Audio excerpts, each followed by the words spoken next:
Hello, and welcome to episode 4 of Writing Escapades with me, David Rawding. Today, I'm going to slow it down and tell you a little bit about my own writing journey. Show starts in 3, 2, 1. Huh? I got you. You need to learn to expect the unexpected. Show won't start until...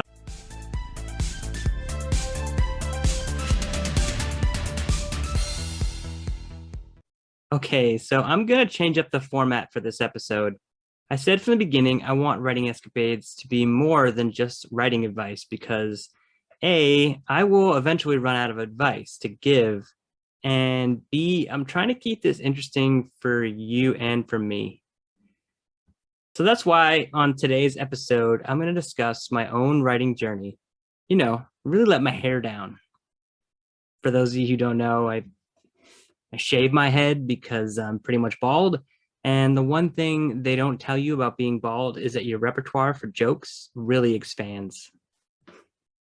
Like when someone found out long hair at work at my last job, I'd be like, oh, sorry, my bad.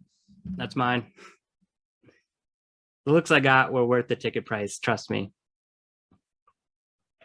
So besides cracking jokes, what am I doing to move the needle and sell some books? There are so many books in the world nowadays. The market is competitive and reaching readers has become quite hard.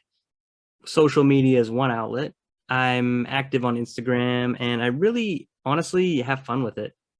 I've connected with fellow authors, writers, and readers, and I'm really enjoying the communities like Bookstagram. With social media, I try to make it fun and I tend to use the ones that are keeping it fun. Now I'm in the podcast and YouTube world. I'm learning a lot about how to produce a podcast and YouTube, and I'm sure you can tell I'm doing this all myself. I taught myself how to use Audacity for audio editing, and for the video editing, I just use a pretty basic software. I have a green screen set up, but I haven't quite dialed it in yet, as you'll probably notice the little issues that I have on this video, but whatever, it's all good. I'll figure it out at some point. Don't worry. I mean, I'm not worried, so you shouldn't be worried either, all right? Let's not worry. There's too many other things to worry about in this world than a really good-looking green screen. This is Patagonia, by the way. Really pretty spot. One of the best places I've ever been. It's beautiful. It's down in Chile and Argentina, but this is the Chilean Patagonia. It's gorgeous. You might be wondering, how's the writing going? Well, I currently have a finished first draft of a story at about 100,000 words.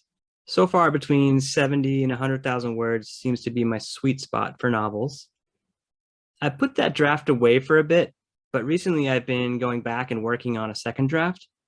I'm content editing and researching the subject matter that was a bit beyond my scope. This novel kind of ticks both the thriller and the fantasy boxes, which I think is a good thing. But as you may or may not know, a writer always longs to write that next book, that next project, that next story. There's just something enticing about it. I don't know what it is. I mean, it's just so much more alluring than the hard work of a second draft, you know? So I find myself fairly enamored with my newest manuscript, just for the fact that it's bright and shiny. I'm about 20% in with this new project, and its future book will be fantasy, thriller, urban fantasy, that kind of stuff. It may even touch on the supernatural. We'll see. So I have a small publisher for my first two books, Taking on Water and Redemption Grove. Each of those books has a single book contract, and I'm very much a free agent to try and sell the rights for these next two books. I've been very happy with my publisher so far, but my goal with these next two books is to get a literary agent and hopefully a bigger publisher. They just have more resources and a wider reach. I'll talk more about the various types of publishers in a later episode, but the point is that authors often have their books spread out across various publishers throughout their careers, and that's not necessarily a bad thing for all parties included. Sometimes an author will self-publish one book, traditionally publish another, and work with a small press for another. I think it's fine to have different methods of finding readers and for making money. Here's a question I get sometimes. Do I write every day? No, I don't. Would I like to? Sure, that would be great, but I don't, and I'm okay with that. Writing is not my full-time job yet. One day, baby, one day. I'm the type of writer where if I don't have the energy to give to writing, I usually don't. But I try my best to set aside the time and the energy for writing. I may not write every day, but I do write several times a week. At least twice a week, my writing group and I do a video call and we write together. This definitely helps me stay motivated. I wasn't kidding when I said you should find yourself a writing group in episode 2. You really should. They really help. For the podcast, I am hoping to line up some fellow authors for future episodes as well, so you don't have to worry about hearing my mangy voice all the time. Writing Escapades has been fun so far because I get to learn and I get to be creative. I'm not necessarily comfortable throwing myself out on YouTube or into your ears with my podcast, but I've recognized that this is a chance to be creative. I'm one of those people that can switch the introvert and extrovert on and off. I can be the first one out on a dance floor, tearing it up all night. Or I can be in my room with a book and a coffee and not come out the entire day. I'm equally happy doing both.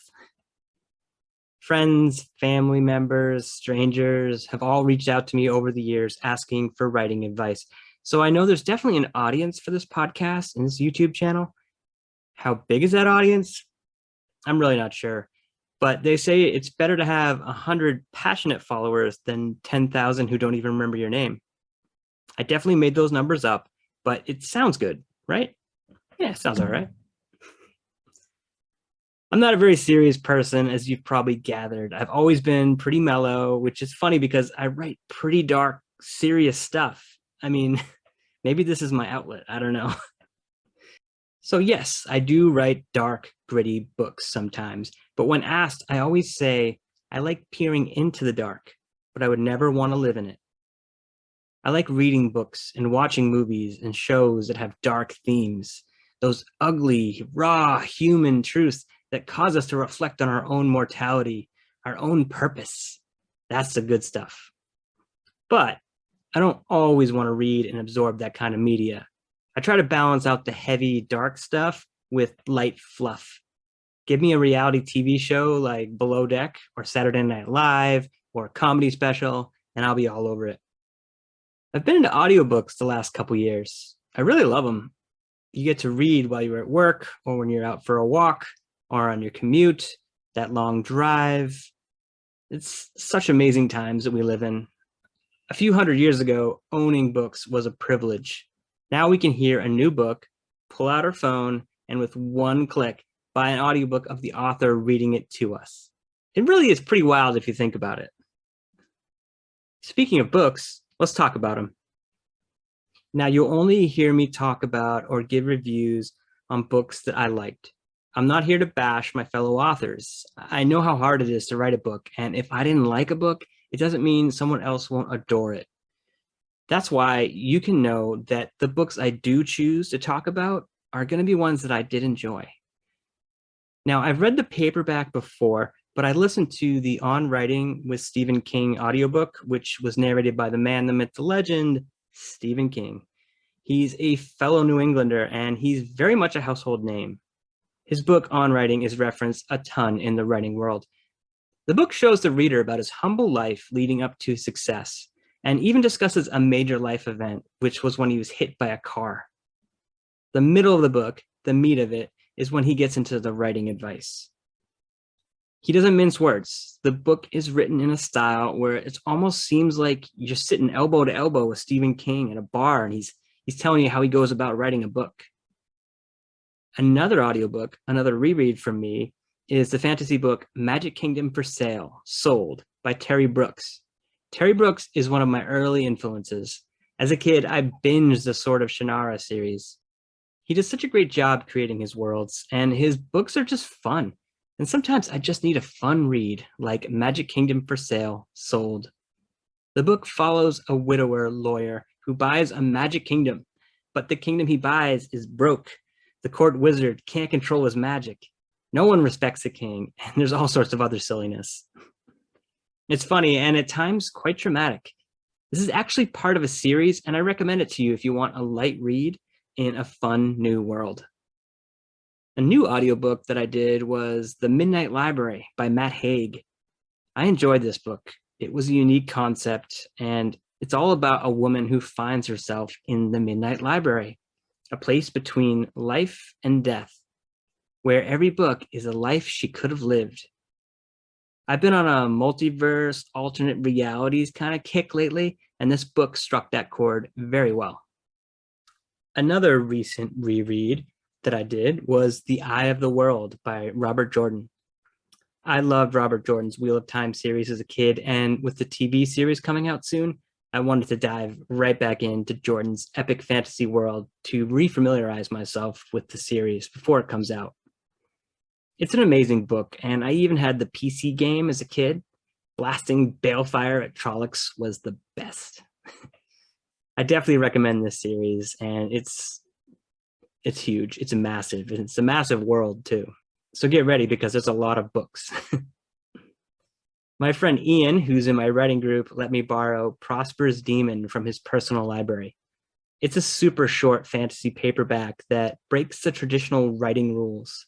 It reads a little bit like The Road by Cormac McCarthy in style, but it has a satirical kind of break the fourth wall narration that's similar to Deadpool than anything. The author has a great voice that rings through his short book. You can read Prosper's Demon in an afternoon. I also did the audiobook of Green Lights by Matthew McConaughey. I don't read a ton of nonfiction, but when I do, it's usually a memoir. I had seen this one circulating Bookstagram, so I gave it a whirl. Narrated by Matthew McConaughey, he mixes in personal philosophy as he kind of recounts the stories that made him into the man he is today. I don't only consume books. I'm down to consume all sorts of media.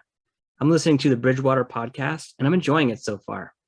It's basically a thrilling supernatural story set in the Bridgewater Triangle in Massachusetts. Nathan Fillion is in it, and after Firefly, I'm definitely a fan of that dude. I do have some favorite streaming and TV series. Black Mirror, The Wire, Rick and Morty, True Detective, The Umbrella Academy, Luther, Squid Games. I saw that pretty recently. That was pretty awesome. But don't worry, I balance out the dark, serious stuff with shows like Parks and Rec, SNL, Below Deck, and I follow some pretty funny YouTubers. I was at the beach recently with a couple of buddies, and there was a guy who was walking up and down the beach metal detecting. I mean, he was out there and he was really doing it. He was just getting after it. I love it, man. I find that I enjoy someone else's passion more than the actual hobby itself sometimes. I followed this YouTuber for a while that built very elaborate ant farms in his house, and he named the colonies, and he was like a god over this ant universe. He was so passionate about it. I follow another YouTuber who's into spearfishing and having outdoor adventures in Western Australia. And then there's another YouTube channel with two dudes that just explore abandoned buildings. There's so much content out there. So many books, shows, movies, podcasts. What a world. Okay, hopefully I haven't put you all to sleep. And if I have, then good. We could all use more sleep nowadays. If you guys have any questions you want me to answer or ideas for future episodes, I'm all ears. I'm all ears. That's an idiom. Imagine that you're someone from another country and you're trying to learn English and someone says, I'm all ears. Idioms are great, but if you're trying to learn a new language, those have to be tough. Anyways, the easiest way to reach out to me is via Instagram at David Rawding Author. I make a post when I upload a new episode of Writing Escapades, so comment on one of those and I'll do my best to get back to you. And if you want to add some more books to your TBR pile, you can find my novels, Taking on Water and Redemption Grove, online at Amazon, Barnes & Noble, or pretty much anywhere you can buy books online. Links in the description. That's it. I'm tuckered. Think I'll go have a taco. Later, guys.